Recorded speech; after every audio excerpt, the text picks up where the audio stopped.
Olá, sou a repórter Renata Leguiar do Colégio Militar Dom Pedro II. E hoje a gente vai tratar um assunto que vem sendo muito discutido nos dias atuais, a obesidade. Com um aumento de 30% quando comparado com o aumento de 41% no ano de 2016. Os homens apresentam um crescimento de 21% e as mulheres de 40% na obesidade.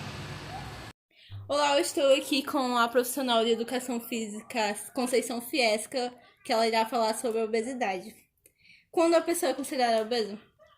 Uma pessoa é considerada obesa quando ela tem um IMC maior que 25 para a mulher e 27 para o homem. O IMC a gente consegue fazer através de uma relação entre a altura da pessoa e o peso dela. A gente faz uma fração e aí a gente consegue esse resultado. Se o resultado for maior que 25 para mulheres, essa pessoa é considerada obesidade 1. Se for maior que 27, para o homem é obesidade 1. A obesidade tem vários níveis, a obesidade 1, a obesidade 2, até a obesidade mórbida, que é quando a pessoa não consegue mais nem levantar da cama. A partir dos 300 quilos, a pessoa é considerada obesidade mórbida, porque aí ela só consegue ser locomovida através de outras pessoas. Qual o papel da atividade física na prevenção e controle da obesidade? A atividade física é super importante, porque o exercício faz com que o nosso metabolismo acelere, e quando o nosso metabolismo acelera, ele gasta muita energia. E essa energia que vai ser gastada, ela vem da gordura acumulada no corpo da pessoa. Quanto mais a pessoa faz atividade física regular, mais ela gasta energia. E com isso ela vai diminuindo o percentual de gordura do corpo dela. Claro que tem que também ter ajuda do nutricionista e também, quando é o caso de obesidade mórbida, precisa de um acompanhamento do psicólogo, porque é um processo muito degradante com a pessoa que é acostumada a ser obesa. Quais os problemas físicos ocasionados pela obesidade? Uma pessoa obesa, ela sofre muita pressão nas articulações, ela não consegue andar direito, a locomoção é atrapalhada, também ela tem problema de desvio postural, ela também vai ter problemas de locomoção rápida, que a gente chama de uma pessoa que ela tem uma propriocepção diminuída, além de ter o problema que ela não consegue fazer as atividades da vida diária dela. Então ela fica triste porque ela não consegue fazer as coisas que ela conseguiria fazer antes.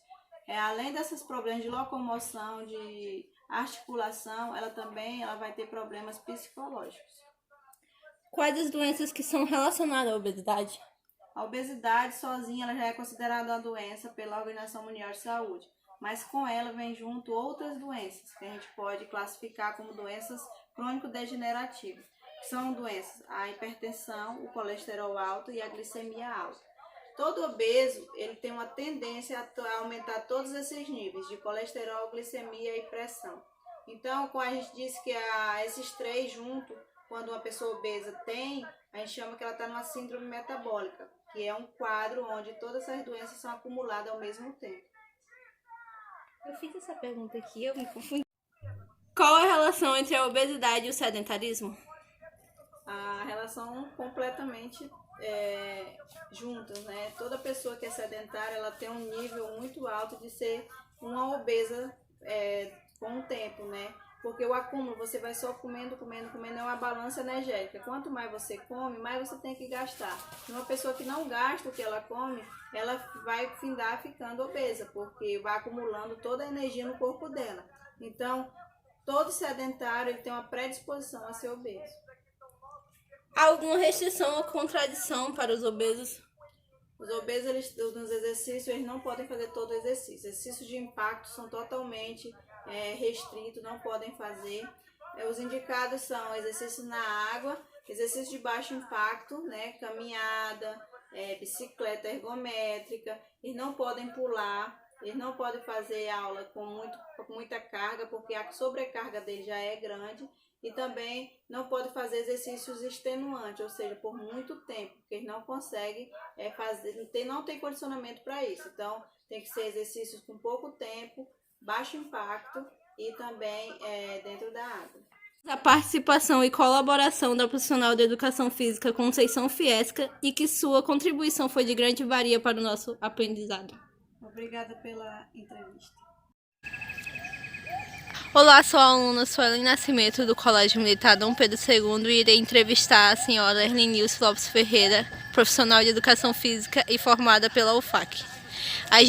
Iremos fazer um trabalho sobre a obesidade e ela irá nos responder algumas perguntas. A obesidade pode ser considerada uma doença? Sim, a obesidade pode ser considerada uma doença e além dela ser considerada uma doença, ela pode acarretar várias complicações ao paciente, ao portador de obesidade, como por exemplo, hipertensão, diabetes, dificuldade de locomoção, entre outras doenças que podem acarretar essa obesidade. Quais as causas da obesidade? São várias. Uma delas é alimentação inadequada, genética e aliado tudo isso ao sedentarismo. Quais exames são utilizados para diagnosticar a obesidade? Na verdade, não existem exames específicos. Esse diagnóstico da obesidade, ela vem inicialmente do IMC, que é o Índice de Massa Corpórea, onde se faz uma avaliação do paciente, né, o peso e estatura, e é feito um cálculo. Através desse cálculo é comparado uma tabela, né, de valores de referência e daí já inicia o diagnóstico. Aliado tudo isso a uma anamnese bem feita com o paciente, você chega à conclusão se aquele paciente é obeso ou não. Qual a importância da alimentação no combate à obesidade?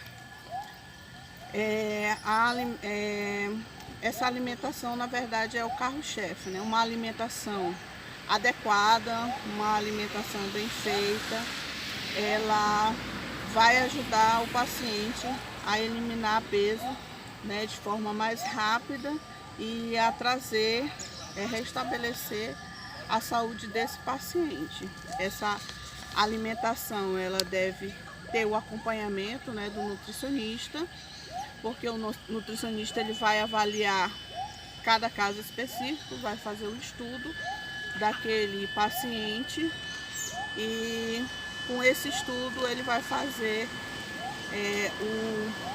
o diário alimentar desse paciente.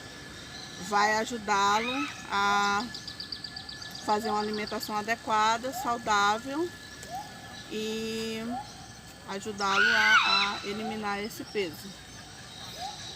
Além das mudanças na alimentação, quais os outros meios para combater a obesidade? Algo muito importante aliado à alimentação é a prática de atividade física. Essa prática de atividade física ela deve inicialmente ser de forma moderada, né, obedecendo e respeitando alguma patologia que o paciente tenha, né, e seja um programa feito observando a necessidade de cada portador de obesidade. Em que casos é recomendada a cirurgia bariátrica? Existem, na verdade, vários critérios para a cirurgia bariátrica. O Ministério da Saúde ele preconiza inicialmente um IMC de 35 a 40. Esse paciente ele tem que ter já tentado a alimentação, né, a mudança na alimentação dele, a reeducação alimentar. Ele já tem que ter, né, tentado eliminar esse peso através das atividades físicas. E quando o paciente, por exemplo, ele está correndo algum risco, ele está com a locomoção dele comprometida, né? Quando o paciente ele tem uma hipertensão e tem muitos picos dessa hipertensão, quando o paciente é diabético, e mesmo com todos esses critérios, o paciente ele vai passar por palestras, né, com uma equipe multidisciplinar, vai ter o acompanhamento psicológico, ele vai ser avaliado pelo cardiologista, pelo endocrinologista, pelo nutricionista.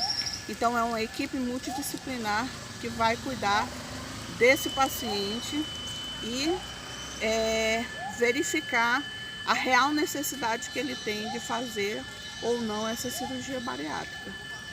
Existe algum grupo com predisposição no desenvolvimento da obesidade? Sim, o grupo que tem mais predisposição para desenvolver a obesidade são as mulheres, por vários motivos. Um deles é a causa hormonal, né, a variação hormonal que a mulher tem todo mês.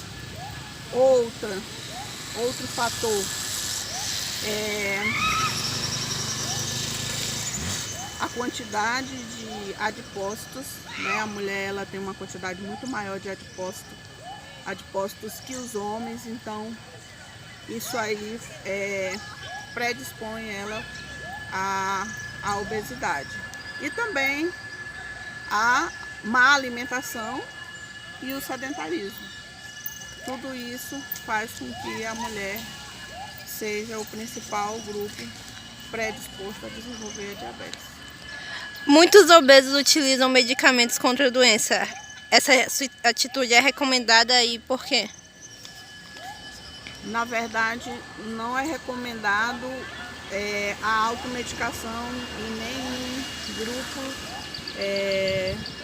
de pacientes, de pessoas que estão doentes, e no grupo dos obesos também não é recomendado.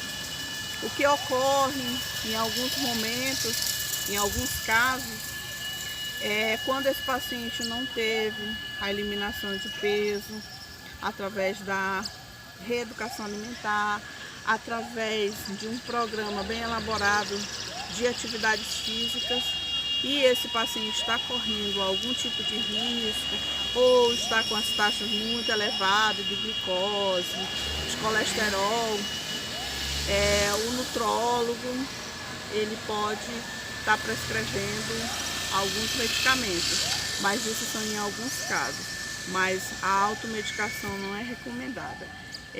Esses medicamentos eles devem ser prescritos por profissionais capacitados e registrados, mas a automedicação não é recomendada. Agradecemos muito a sua participação e colaboração, senhora. Obrigada, eu que agradeço. Olá, me chamo Nathalie Aguiar e sou aluna do Colégio Militar Dom Pedro II.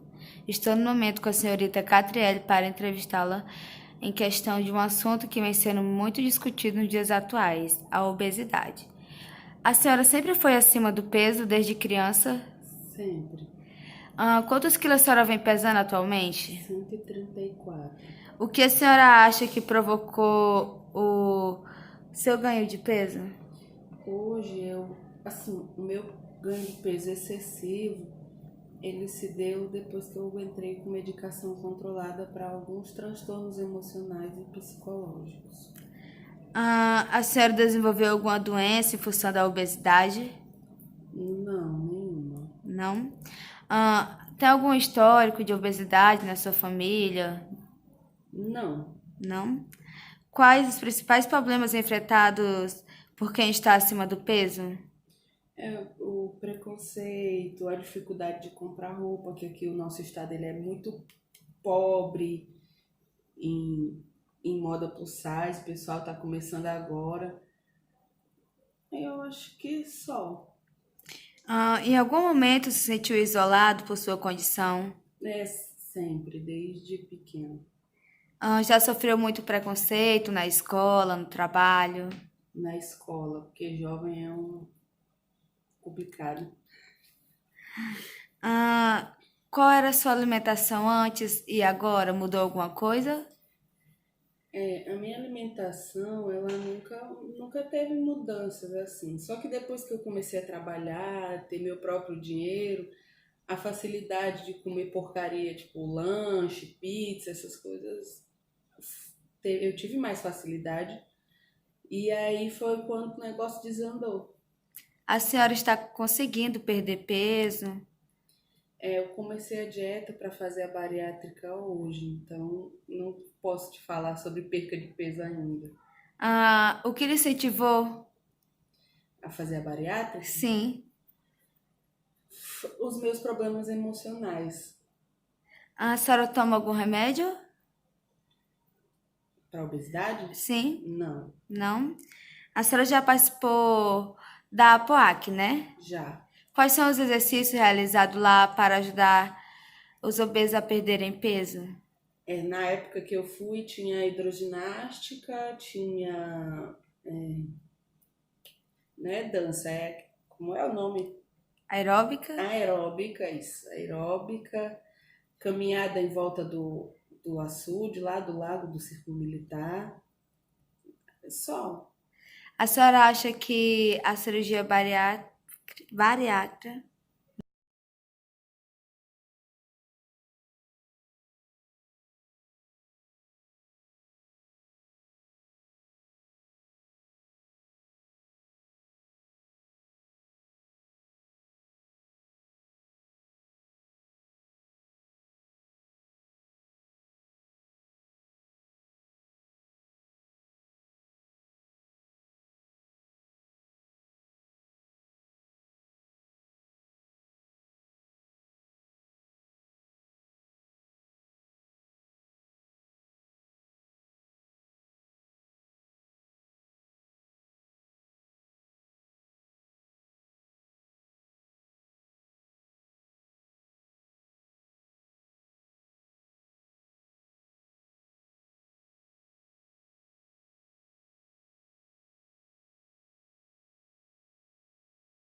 Na sua opinião, os exercícios realizados na APOAC teve alguma melhoria na sua vida? Na época teve, eu conheço muita gente que se manteve lá e chegou ao objetivo final, que era emagrecer, né? Em algum momento da sua vida se sentiu com medo de se relacionar com as pessoas ao seu redor?